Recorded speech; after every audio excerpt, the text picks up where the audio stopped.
महोदय, मी आपल्या माध्यमातून माननीय मंत्री महोदयांचं मनापासून अभिनंदन करतो।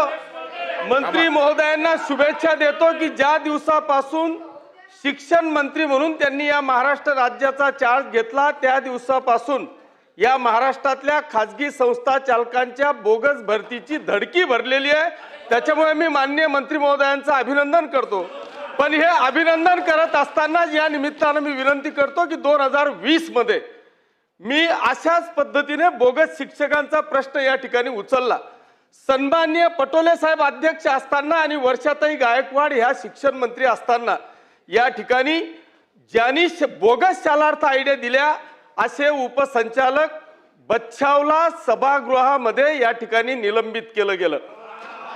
अध्यक्ष महोदय, हे निलंबित केलं गेलं, पण त्याच दिवशी असे आदेश अध्यक्षांनी दिले की संबंधित गुन्हेगारांवर गुन्हा दाखल झाला पाहिजे।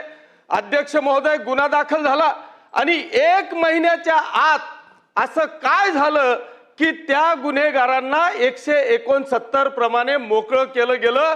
मग त्या ठिकाणी अध्यक्षांनी चुकीची कारवाई केली होती। आम्ही त्या उपसंचालकावर चुकीचा आरोप केला होता।